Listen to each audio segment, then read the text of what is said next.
नमस्कार मित्रांनो, उत्तर प्रदेश येथील बसपाचे आमदार उमाशंकर सिंग हे ब्रेन स्ट्रोकच्या कॅन्सर यांच्या चौथ्या स्टेजवर असताना भाजप गव्हर्नमेंटनी त्यांच्यावर ईडीचा ताफा लावलेला आहे आणि त्यांची प्रकृती खालावल्यानंतरसुद्धा त्यांना डॉक्टर नर्ससुद्धा यांना भेटू देता येत नाही। अशातच भंडारा जिल्हा बसपाचे कार्यकर्ता आज जिल्हाधिकारी भंडारा यांना निवेदन देण्याकरता आलेले आहेत आणि तसेच आपल्यासोबत बसपाचे कार्यकर्तासुद्धा या ठिकाणी उपस्थित आहेत।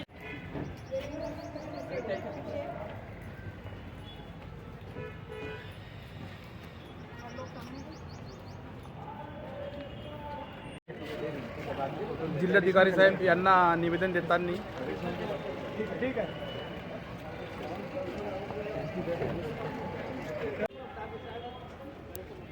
जिल्हाधिकारी भंडारा या ठिकाणी निवेदन देताना बहुजन समाज पार्टी येथील कार्यकर्ता आणि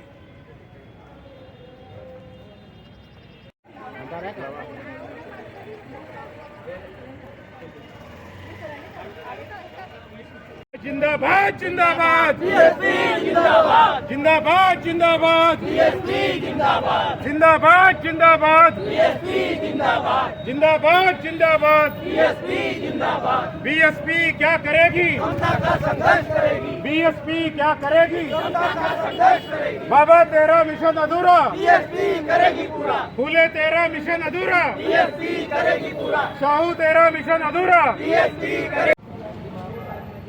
तर आपल्यासोबत आहेत बहुजन समाज पार्टी भंडारा जिल्हा येथील जिल्हा अध्यक्ष डॉक्टर संक्रांती साहेब। सर, उत्तर प्रदेशामध्ये निवडून आलेले आमदार हे ब्रेन स्ट्रोकच्या कॅन्सर पीडित असताना तेथील तत्कालीन बीएसपीचे आमदार जे आहेत उमाशंकर सिंग यांच्यावर ईडीने जो 50 लोकांच्या ताफ्यासोबत जे त्यांच्या घरी जाऊन जो ईडीने छापा मारलेला आहे, तर त्याबद्दल सर तुम्ही काय सांगाल? सर, त्यांची प्रकृती बरी नसताना सुद्धा ईडीने त्यांच्या घरात छापा टाकला।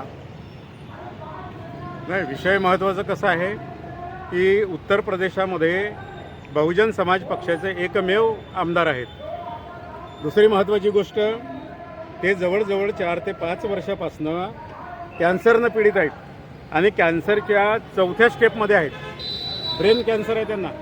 त्याच्या उपचारासाठी ते कधी उत्तर प्रदेशमध्ये दिल्ली, लखनौ, कलकत्ता, इंग्लंड, अमेरिका असं उपचारासाठी ते जात राहतात आणि केंद्र सरकारच्या इशाऱ्यावरनं, उत्तर प्रदेशमधल्या योगी सरकारच्या इशाऱ्यावरून त्यांनी उमाशंकर सिंग यांच्या घरावर आयकर विभाग, इन्कम टॅक्सची त्यांनी धाड टाकली। त्या धाडेमध्ये सुद्धा त्यांनी अमानवीयपणे ते उपचार घेत आहेत। त्या उपचारामध्ये डॉक्टरला भेटू देत नाही, त्या ज्या नर्स आहेत त्या नर्सेसला भेटू देत नाही। म्हणजे हा काय म्हणायचा आपण, म्हणजे सरकार एवढी असंवेदनशील असेल, बेजबाबदार असेल, बेनैतिक असेल, याच्यापेक्षा दुसरा हरामखोरपणा काय असू शकतो त्यांचा सरकारचा? सर, उमाशंकर सिंग यांच्यावर आरोप नसताना अचानकपणे ईडीने कारवाई केली, तर हे कशाचे संकेत आहेत सर? तर महत्त्वाचं हे आहे की आज जवळजवळ मला वाटतं की उमाशंकर सिंग चौथ्यांदा हे आमदार झालेले आहे, चौथ्यांदा। आणि आजपर्यंत त्यांच्या पूर्ण कारकिर्दीमध्ये विरोधकसुद्धा त्यांच्यावर टीका करू शकले नाहीत की उमाशंकर सिंगने भ्रष्टाचार केलेला आहे, उमाशंकर सिंगने पैसे खाल्लेले आहेत किंवा कुठल्याही पद्धतीचा त्यांनी भ्रष्टाचार केला। विरोधकही त्यांच्यावर आरोप करू शकले नाहीत आणि कुठल्याही सरकारकडे आरोप नाही, कुठल्या ईडीकडे, CBIकडे, गुप्त वार्ताकडे काही कुठल्याही पद्धतीची काही चौकशीचं काही नसताना सुद्धा इन्कम टॅक्सचं डिपार्टमेंट त्यांच्या घरी जाऊन 50-50 कर्मचारी घेऊन त्यांच्यावर धाड मारत आहे। म्हणजे याच्यावरनं योगी सरकार किती संवेदनशील आहे तर हे लक्षात येते आपल्याला। आणि जर अशाच पद्धतीनं जर बहुजन समाजातील जर आमदारांना, बहुजन समाज पक्षाच्या लोकांना सरकारच्या इशाऱ्यावरून जर त्रास देणं जर चालू असेल तर या देशाचा इतिहास आहे, या देशाचा इतिहास आहे, तो इतिहास कोणी विसरू नये। अरे आम्ही जर रस्त्यावर जर उतरलो, मूल निवासी जर या देशाच्या रस्त्यावर उतरला ना तर कोणालाही जागा भेटणार नाही इथं. आणि म्हणून बहुजन समाज पक्ष रस्त्यावर येईल अशा पद्धतीची स्थिती विरोधकांनी निर्माण करू नये.